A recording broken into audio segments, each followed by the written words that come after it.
Hey, it's James Nicholson and welcome to my channel. I've got a special guest today, Charlotte Perren, who is my awesome estate agent for my properties in the Dorking area.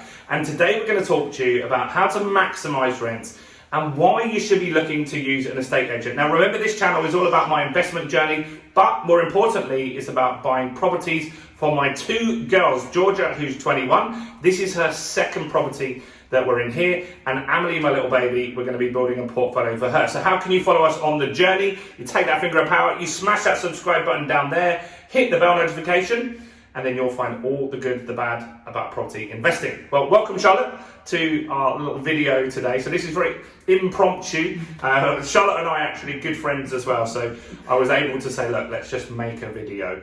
And a lot of people would be a little reluctant to do that, but Charlotte's awesome on our video, so let's go ahead. So, do you want to tell us a little bit about your background? How long have you been in estate agency and so stuff like I that? have been in estate agency for the last 14 years. I worked for various independent estate agents and various corporate agents, and then I launched my own company 7 years ago. Predominantly lettings, but we also do sales as well. Now I started off as just lettings, and we have a portfolio of properties that we look after, that we manage, but we can help our landlords on a more bespoke and tailor-made service. So whether you want to be a do-it-yourself landlord and you just want us to find a tenant, or you want us to do absolutely everything and simply just hand us the keys and we send you the money every month and we sort it all out. That's what I like doing. Hand her the keys and then she does everything. It's the easiest way to do that. So I wanted to go into a little bit of detail because not everybody wants to use an estate agent. In fact, I have some good close personal friends that think that it's better to self-manage. But in your opinion, why should you use an estate agent rather than manage yourself? Yeah, so an estate agent obviously keeps up to date with regulations, and I think a lot of first-time landlords aren't fully aware of all the little regulations. So you have the main ones, but I think between COVID and now there's something like 150 new legislation that came in. So it's keeping on top of that to protect yourself and to protect the tenant as well, and to protect the property ultimately. We have... What's a couple of those legislations, like big things that we should be worried about that they might be interested in knowing about? Yeah, so quite a lot still, and I'm still having these conversations with landlords, is the electrical safety certificate came in, oh my goodness, probably about 18 months ago now. Yeah, and so that's the EICR, EICR, right? Yeah, a lot of landlords who have had tenants in their properties, they might have had them in 5 years or more and they haven't kept up to date. Smoke alarms, carbon monoxide alarms in properties, and where you can locate them and where they're meant to be positioned as well. We were talking about this, even if you've got a step that high, that's classed as a different level on the property, so you need an extra smoke alarm. So this flat's tiny, guys, which you saw the tour yesterday, right? And we've got a carbon monoxide right behind us here, but we might also need one just literally actually not even 6 feet away because it's classed as a separate room. So when Charlotte is able to find that stuff out easier than I could myself. In fact, I don't even want to find that out. I just want someone that keeps me compliant, and I don't mind buying it. I don't even know off the top of my head how much they are, but I think they're about 30 quid tops for a carbon monoxide test. So it's not really and a big it's deal. testing them on the day the tenancy starts. So again, a lot of landlords that do want to self-manage, they want to bypass the inventory and check-in report, which I'd recommend whoever you use, whatever agent you use, whether you do it yourself or you find an agent to do it, is pay that third party, get that report done. You have to have them the alarms tested on the day the tenants check in, and they need to sign to say that they've heard the alarm and it's it's in full working order. So there you go.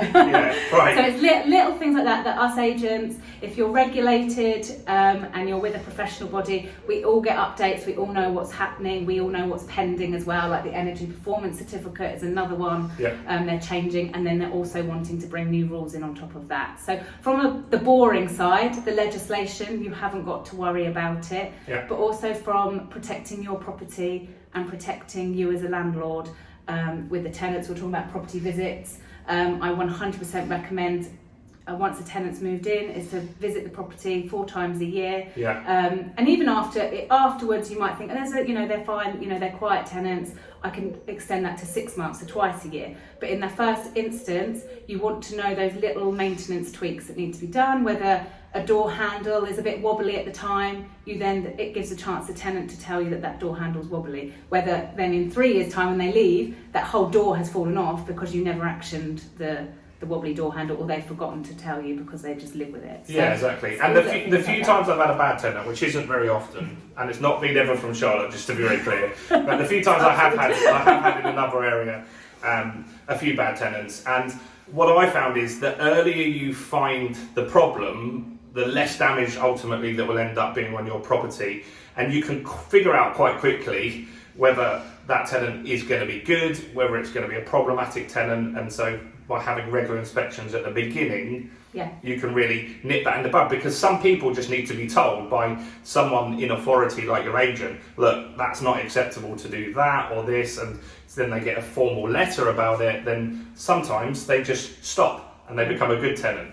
Some people just don't realise that they're breaking rules or causing problems. So that's good. So we're saying legislation is really good. What else is important about having a good agent? Is that we will guide you and advise you on how to get your property marketing ready. Yeah. So every property again is different. So you're going to be attracting a different style of tenant. If it's a big 5-bedroom detached house with a couple of acres to a smaller flat that could be a first-time tenant or first-time couple living together. So you want to attract the marketing in that way, and it's not just putting it on the Rightmove and the Zooplas and all the other portals in between. It's getting the property marketing ready and guiding you in that way of that individual property and attracting that right. Yeah. So when I look for an agent, in another area, I will look at how good they are on social media, not just on Rightmove, because everybody's on Rightmove. Literally every man and his dog. And so I don't think you're going to get the full market doing that. But if they're really good on Facebook and Instagram, then that's another opportunity to get different eyeballs on the property. Yeah. And so that's one thing that I look for. And if they're a good agent like Charlotte is, will stand up to you as well, because we have had a little bit of a talk about photos today, and I'm like, just get it out there. I'm like an action taker, and she's like, no, you need good photos. We need a professional photographer. And I'm like, no, let's just take it on our Nokia N94 or whatever and put that on there. And she's like, oh, no, I'm not putting rubbish out, because it's her reputation as well, right? Yeah, so absolutely. It's having an agent that's going to be honest with you, tell you what you need to do to get that end result and to get that better price ultimately. And to get that better price is most of the time attracting the better quality of tenant. To get the better quality of tenant, you might need to get that better quality of marketing and not just putting an old pixelated picture on. Yes, the market's buoyant, but you want to maximise its interest and maximise its amount of rent that you're going to achieve ultimately. Yeah, exactly. And also I was saying, why don't we use the pictures from the agent that I bought? And Charlotte's like, well, that's kind of illegal, you're stealing them. And I was like, oh, thank you. So we don't, that's what you need, someone to just keep you in line and make sure you're not having any problems. Now, we're going to quickly talk about how to rent your property fast and what you can do to get the maximum rent. But before we do that, if you've enjoyed this so far, quickly give us a like on the video, guys, because that helps us get more YouTube views. So smash that like button. And now over to Charlotte. So how can we, as a landlord, what we want is to get as much rent as we can, obviously, and we want our property rented out yesterday. Yeah. Right? What can we do to help ourselves to get that over the line? Is obviously you want it rented yesterday, so you don't want it empty for long, but it's getting it ready. So a bit like what I said, getting it marketing ready, walk around the property, see what needs to be done to attract that property. If it's a higher end property and you've got furniture in it, it might be staging it slightly, getting good quality photographs and a floor plan as well, and making sure the description is right on all your your description channels as such, your Facebook, your Instagram, your Rightmoves and Zooplas. And then also making sure the legislation side, all your certificates are in place, because the market is buoyant and you want someone in yesterday. If you're suddenly then thinking, well, we'll get it on the market now, but we haven't got that electrical certificate, and then the electrician comes around, can't do it for a week, you need various bits of work doing to it, that extends it another week, you might have lost that tenant that wants to move in yesterday. So it's being prepared and then making sure the property is presented well and clean, and you have got the marketing in place. So don't run before you can walk as well, and just sort of... Also with the EICR, I pulled out of a sale in Doncaster because we were going through the legals. I put in the electrician early, before I even completed. The seller was happy for me to do that. Found out that the place needed a whole rewire. Now, if that happens with your property, then they're going to be chopping out walls, then you're going to need a plasterer, you're going to need a decorator, and that's going to add like a month on. So getting this stuff done as fast as you can early on in the process.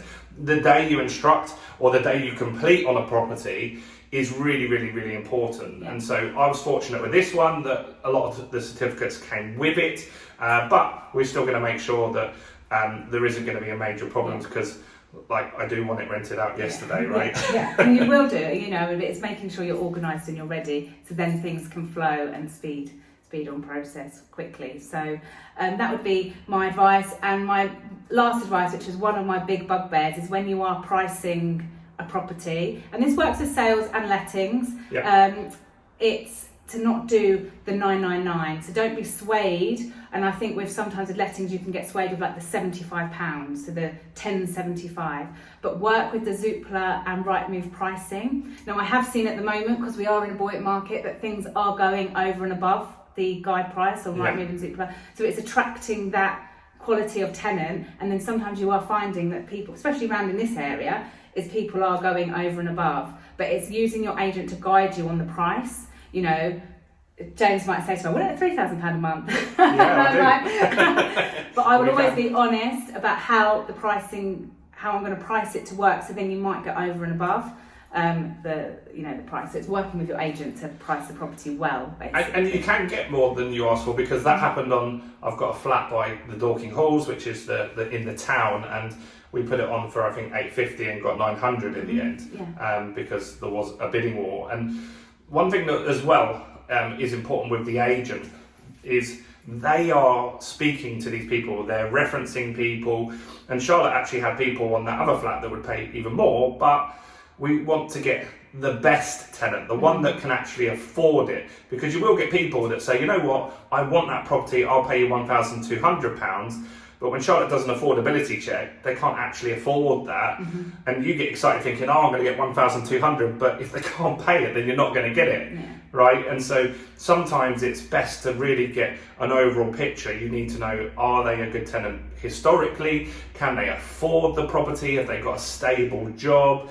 This is all the stuff that Charlotte does for me. I would never do that myself. Like, I would never do that. I'm sure maybe there is little hacks that you can do that, but why would you want to do that? And one of the bigger benefits to me is if someone doesn't pay, I'm too nice. And Charlotte's very nice as well, but she can be formal when she needs to, and she's got other people that work for her business as well that could just ask for the rent, right? Because some people aren't paying the rent not because they can't afford it, it's just because they're chancing it and paying for other stuff like TVs and PlayStations and cars and stuff like that.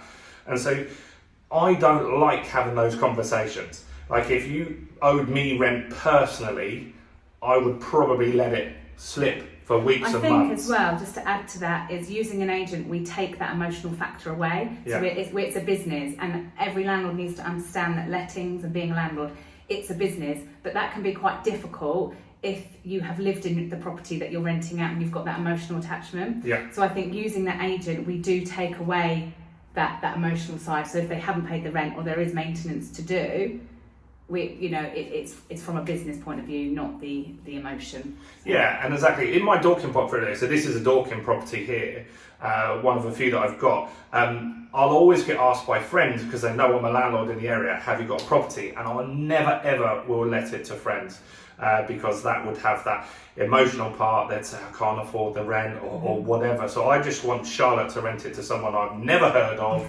or she deals with it all, and then it's just like a business transaction, like she says.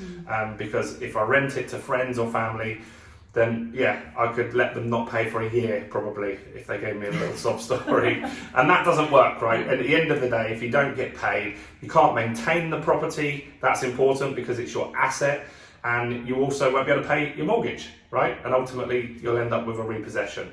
So thank you, Charlotte. Very welcome. Where can they find you? What's your business name? And So my company's called Perren Property. That's Perren Yep. Property. I'm on Instagram as Perren Property, Facebook Perren Property, and my website is www.perrenproperty.co.uk. Cool. I'll put those links in the description, so do go and check that out. And if you found this video useful, do go and check out all the other content on the channel. We've got nearly 200 videos now. There's nearly 2,000 of you subscribing, which is absolutely mind-blowing to me.